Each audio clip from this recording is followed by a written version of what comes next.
Hello everyone. Today we will discuss phase and phase difference. First, let us try to understand what do we mean by the term phase. By the phase of an alternating current, we mean the fraction of the time period of that alternating current which has elapsed or which has passed since the current last passed through the zero position of reference. That is, the phase of an alternating current is the fraction of the time period of that alternating current which has passed since the current last passed through the zero position of reference. In order to understand the term phase, we will take an example as shown in the figure 1. So as you can see from this figure 1, this is the graph of alternating current versus time. From this graph we find that the value of the alternating current is 0 at t is equal to 0. At pi by 2 the current reaches maximum value. Again at pi or t by 2 seconds the current value becomes 0. Again at 3 pi by 2 radians the value of the current becomes negative maximum, and at 2 pi radians the value of the current becomes again 0, and the total time taken to complete one complete rotation or one cycle is called time period, which has been denoted by capital T. So if you want to calculate the phase of this alternating current at the point A, then we will calculate the time taken by this current to reach the point A from the zero point of reference. So the time taken by the current to reach A is t by 4 seconds. So the phase of this current at point A is t by 4 seconds. Or in terms of angle, the phase of this current will be pi by 2 radians or 90 degrees. So we can say that the phase of this current at point A is t by 4 seconds or pi by 2 radians. Similarly, the phase of this current at this point will be t by 2 seconds or pi radians. At this point, the phase of this current will be 3t by 4 seconds or 3 pi by 2 radians, and at this point the phase of this current will be 2 pi radians or t seconds, because at this point to reach this point it takes a time of t seconds. So phase is calculated by calculating the time taken to reach that point at which we want to calculate the phase of that quantity. Hope the concept of phase is clear to all of you. So from the figure 1 we find that the phase of the current at point A is t by 4 seconds, or in terms of angle we can write it as pi by 2 radians, and pi by 2 radians is 90 degrees. And here capital T is the time period of the wave, and we know that time period is the total time taken to complete one cycle. So in order to complete one cycle, the time taken is capital T, which is known as the time period of the alternating quantity. Similarly, if we want to calculate the phase of the rotating coil at the instant shown in the figure A, then we find that it is omega t. So omega t is called the phase angle. Let us see the figure. So this is the figure B. In this figure we find that this is the coil, and at this instant when this is in this position, when the coils are in this position, then the phase of this rotating coil is given by this angle. This is the zero position of reference. So we have started calculating the angle or time from this axis. So when it has reached this position, then it has covered theta degrees. So we can say that the phase of the coil at this instant is theta is equal to omega t, and this is also called the phase angle of this rotating coil. Now in electrical engineering, we are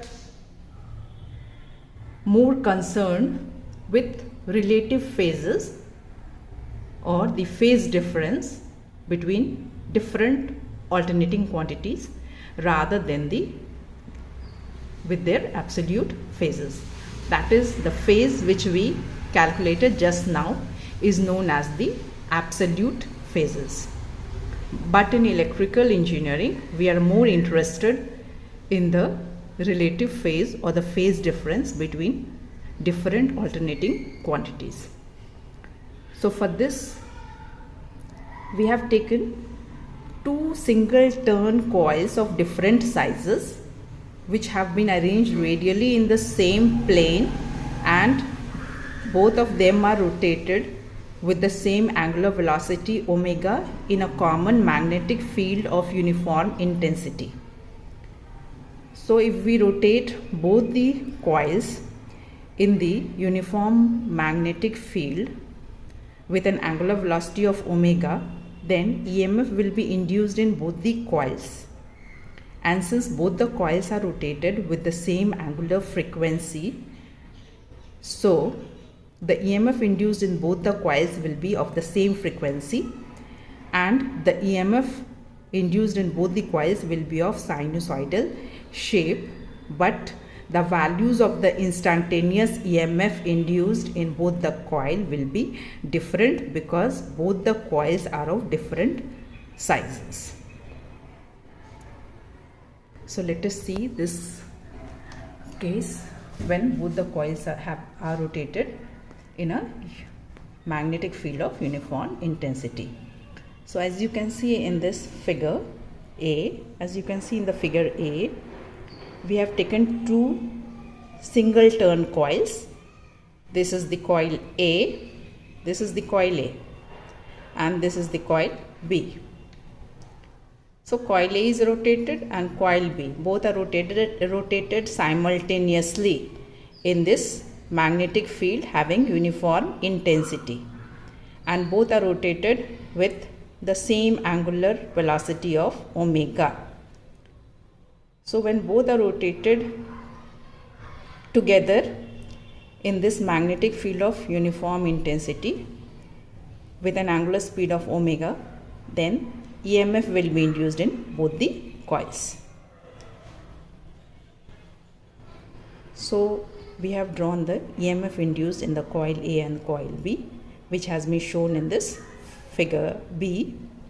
From the induced EMF of coil A and B, we find that the value of the EMF in coil A and coil B both are 0 at t is equal to 0. The values of the EMF in coil A and B is maximum at pi by 2, that is at 90 degree. Both the EMF reaches the maximum value. Again at 180 degree, both the coils have an EMF of 0. Again at 270 degree, the EMF of both the coils become negative maximum, and at 360 degree, the EMF of both the coil again become 0. So we find from this plot that both the values of the EMFs reach their 0 and maximum value simultaneously. So there is no phase difference between both of these alternating currents. So from the figure we find that the EMFs induced in both the coils will have the same frequency because both of them are rotated with the same angular velocity, and the EMF induced in both the coils will be of sinusoidal shape as we have already seen in the figure B. But the values of the instantaneous EMFs induced in the coils will be different because both the coils are of different sizes. The coil A and the coil B both are of different sizes. So the values of the instantaneous EMF induced in both the coils will be different. However, we find that the alternating EMF reaches their maximum and zero values at the same time. That is, the alternating EMF of coil A and the alternating EMF of coil B both reach their maximum and zero values at the same time. So such types of alternating voltages or currents which reach their maximum value and zero value at the same time are said to be in phase with each other. The two voltages, that is the EMFs generated in both the coils, will be as shown here. This is the EMF generated in coil A will be equal to EM1 into sin omega t, and similarly the instantaneous value of the EMF in coil B will be EB is equal to EM2 into sin omega t, where EM1 is the maximum value of the voltage in coil A when omega t is 90. Similarly, EM2 is the maximum value of the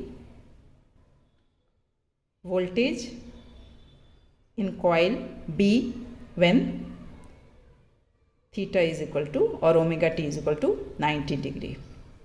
So from both these equations of induced EMF, we find that